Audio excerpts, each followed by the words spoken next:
Latvijai 18. novembrī 107 gadi un 107 izcils personības, 107 izcili Latvijas cilvēki mums atbild uz jautājumu, kas tev ir Latvija? Ko tev nozīmē Latvija tās 107.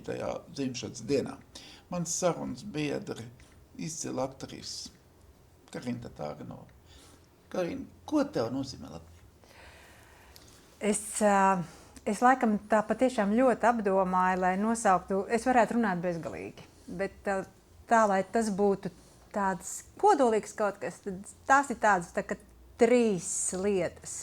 Viena no tām ir ļoti fiziski un ļoti taustām, un tie ir cilvēki, jo mana profesija arī nav iedomājama bez cilvēkiem. Tā ir komunikācija, tas ir tas, ko es vēlos kādam pateikt un sagaidīt kādu reakciju. Tas ir mans skatītājs, un es arī savas lomas nevaru veidot bez cilvēkiem, kas apkārt uz ielas, mājās.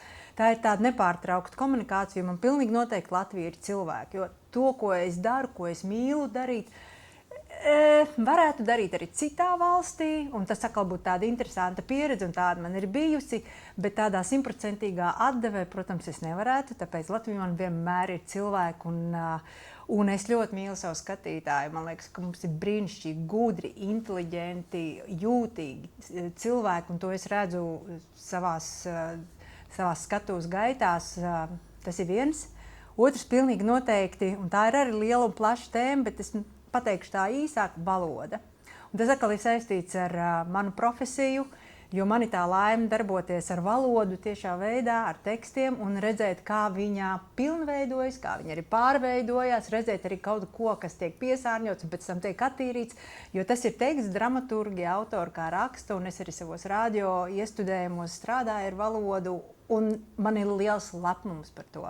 Jo tāpēc, ka man liekas, tik skaitliski mazai nācijai, kā mēs esam, tik ilgi pastāvoša valoda, un kur nebūtu netaisās mirt, bet kura ir dzīva, kura attīstās, kurā spītīgi pastāv, un tieši tajā, ka viņa ir dzīva.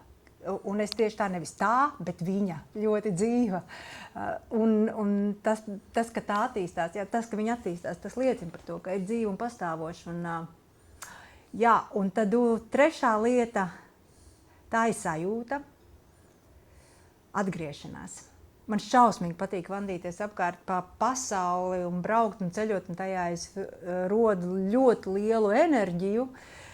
Tad, kad manas baterijas ir tukšas, man vajag aizbraukt kaut vai uz Igauniju vai uz Lietuvu blakus, kaut vai tādus mazus attālumus.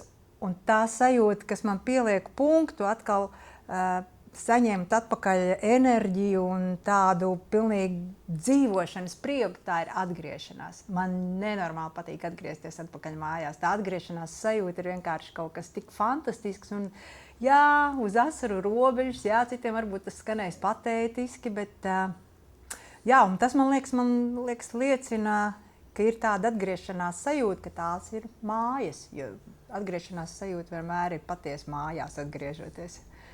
Tās 3 lietas. Jā, varbūt vēl ir viena tāda, kas ir raksturīga, man liekas, latviešiem, tā ir sīkstums. Jo, kā jau es teicu, gan valodas ziņā, gan cilvēku ziņā izdzīvot šajos te ģeopolitiskajos apstākļos visos laikos, jau cik tur tos gadu simtus un tūkstošus pastāvēt un būt dzīviem un augt un attīstīties, man liekas, ka tas liecina arī par nācijas stiprumu, un tā ir Latvija.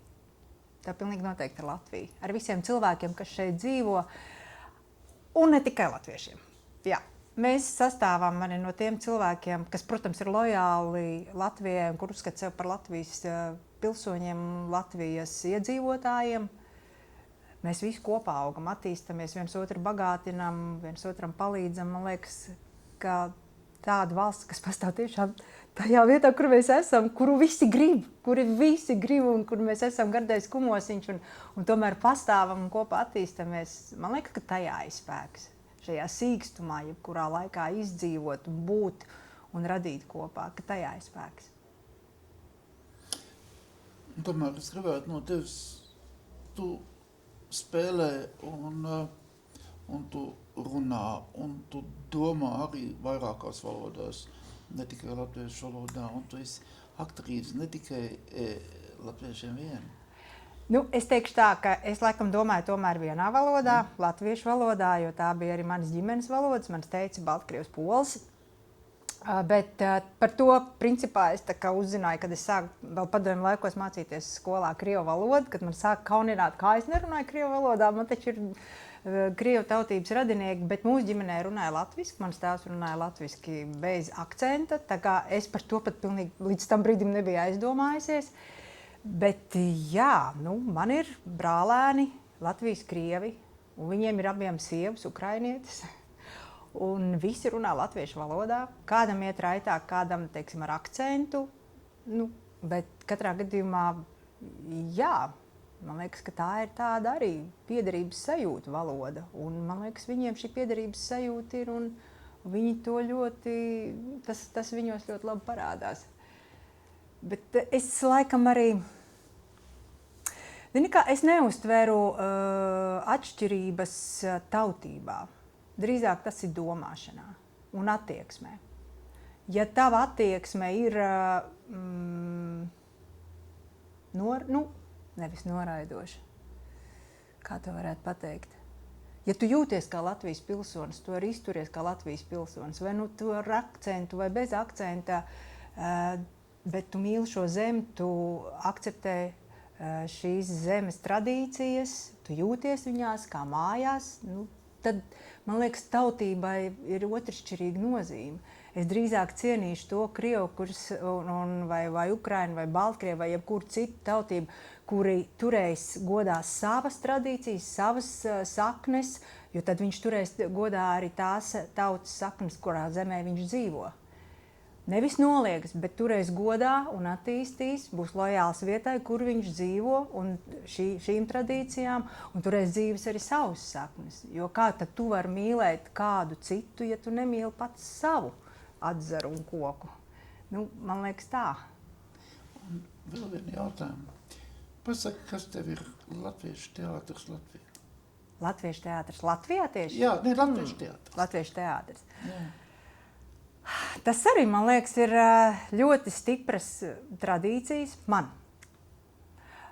Jaunas vēl joprojām, jo mums, kā mēs varējām vērot jaunā Rīgas teātra tāda senāka veidotā izrādē par pirmajiem aplausiem, Gats Šmits, man liekas, tas bija, kur viņas ir radušās šīs te tradīcijas, ka jā, šajā sakrālajā vidē un ka to ir ienesuši vācieši, bet atkal jau man liekas, ka tādas ļoti dzīvas, un man liekas, ka Latviešu teātris ir tas, kurš, man liekas, zibenīgi attīstās, uzsūc visu jauno, mūsu jaunie režisori brīnišķīgi, jaunie vedumus dažādas, gan spēles stila, gan arī scenogrāfiskos ieved Latviešu teātrī, un ka mēs spējam konkurēt arī pasaulē, konkurēt tāds muļķīgs vārds. Katrā gadījumā paust savu domu arī pasaules skatuvē, un mūs pamana un saprot, jo īstenībā jau teātri, man liekas, kā jebkuram valsts mākslas veidam, jā, tas ir saistīts ar valodu, bet ir saprotams arī bez valodas. Tā kā Latviešu teātris, tas ir veids, kā sarunāties ar cilvēkiem, tas ir veids, kā sajust savus cilvēkus. Kāds teiks, ka tas ir mazs procents, kas nāk uz izrādēm. Jā, varbūt, bet kaut vai šāds mazs procents, mēs tomēr ar viņiem sarunājamies un dzīvā veidā, jo teātris ir un vienīgi dzīvā māksla, kas paģēra skatītāju, dzīvu cilvēku elpojoši, un šī te enerģijas apmaiņa. Un tajā brīdī, kad zāles ir pilnas, tu saproti, ka tam ir ne tikai tagadnes spēks, bet tam ir arī nākotnes spēks.